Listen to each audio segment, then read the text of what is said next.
Hello everyone, welcome to my presentation.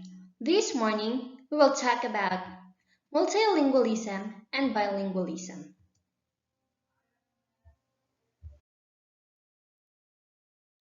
Before we go further, let's define first what is multilingualism. Multilingualism is the act of using or promoting the use of multiple languages either by an individual or by a community of speakers. It is also says that multilingual speakers outnumber monolingual speakers in the world's population. It also says that multilingualism is becoming a social phenomenon governed by the needs of globalization and cultural openness. To go further, let us now know what is a multilingual person. A multilingual person is one who communicates one or more than one language, be actively through speaking, writing, or signing, or passively through listening, reading, and perceiving.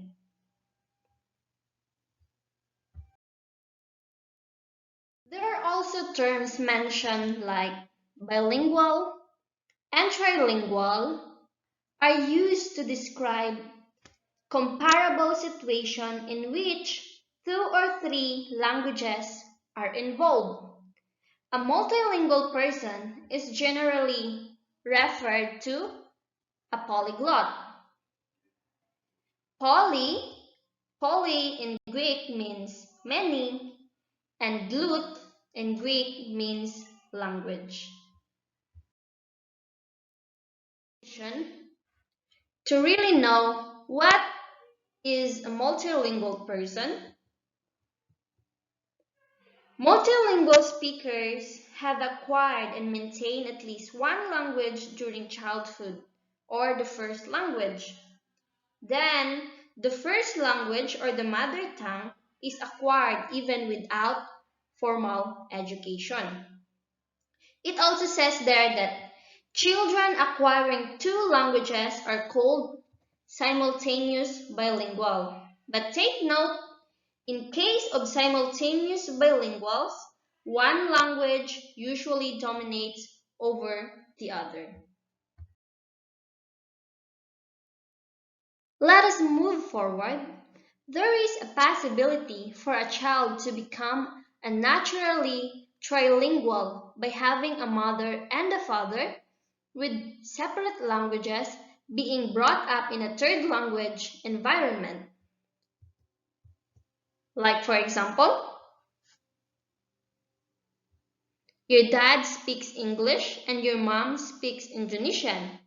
Then, in your school, they taught German. Then, the son can speak now English, Indonesian, and German. And it will result in a multilingualism.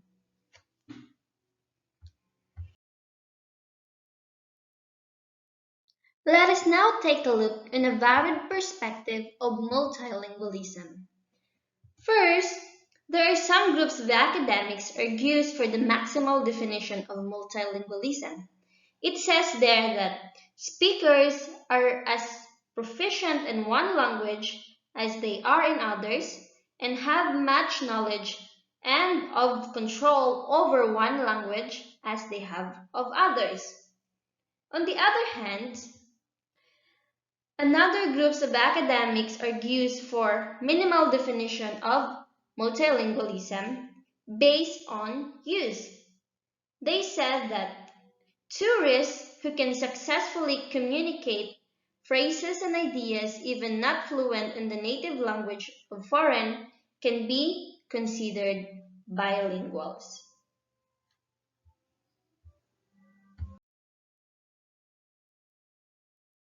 Now, let's move on in bilingualism. Let's define it first. What is bilingualism? Bilingualism is the ability of an individual or the member of a community to use two languages effectively. Let us now compare the two multilingual speakers.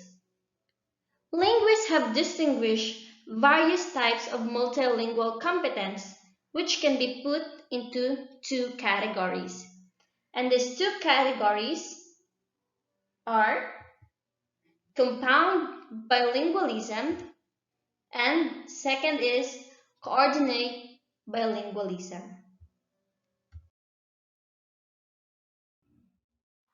Compound bilingualism is defined as words and phrases in different languages are with same concept. Like for example, chain and dog are two words from the same concept for a French, English speaker of this type. These speakers are usually fluent in both languages. Coordinate bilingualism. It is also known in some quarters as subtractive bilingualism. In this type, the individual learns the language separately in separate environment and maintains the separation in mastering both. For example, a student who speaks one language at home acquired via his parents in the home environment and then learns a second language at school in a classroom environment and the language remain separate in his mind.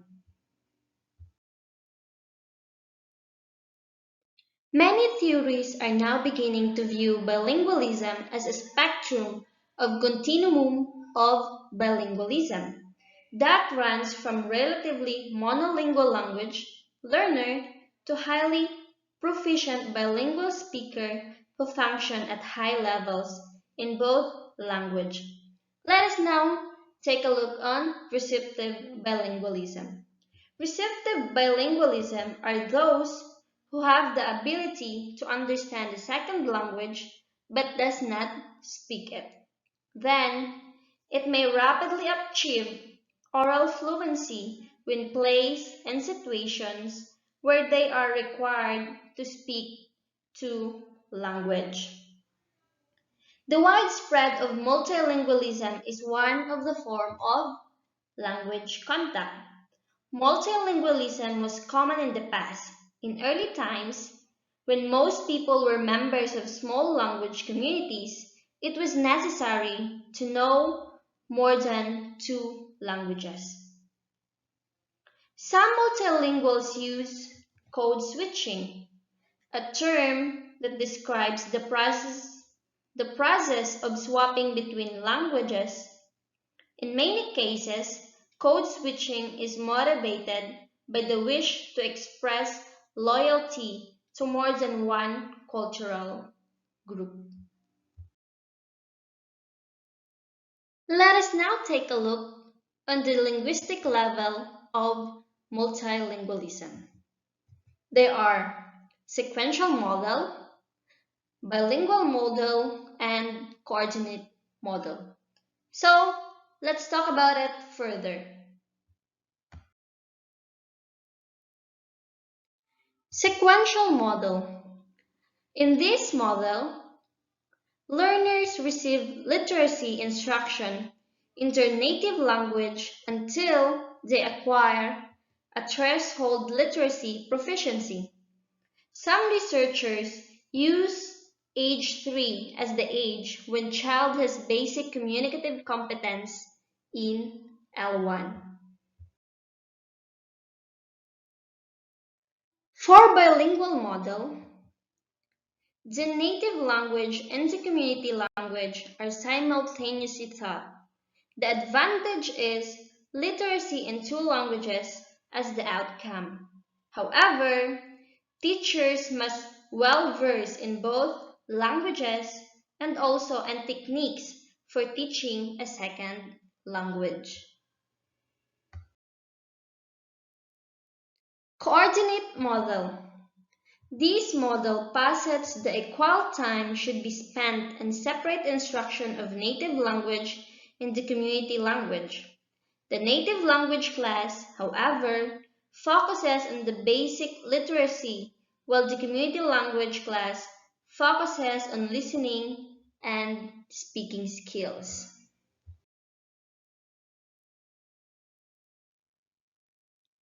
Let us now differentiate the different bilinguals.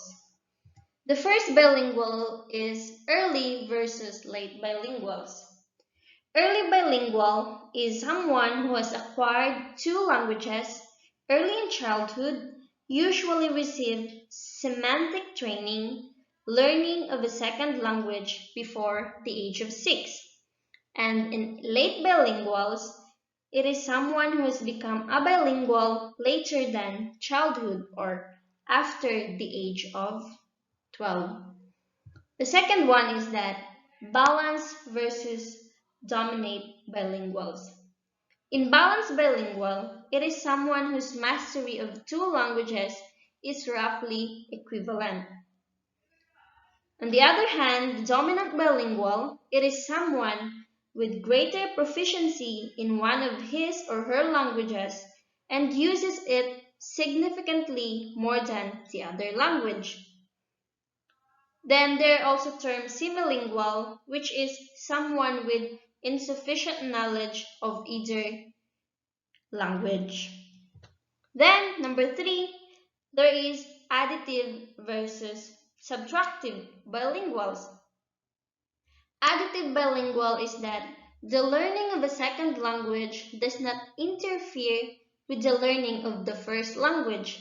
Both languages are well developed. However, in the subtractive bilingual, the learning of the second language interferes with the learning of the first language. Then the second language replaces the first language. Then lastly, we have elite versus folk bilinguals. In elite bilingual, it is an individuals who chose to have bilingual home, often in order to enhance social status. And in folk bilingual, it is an individuals who develop second language capacity under circumstances that are not often of their own choosing, and in condition where society does not value their native language.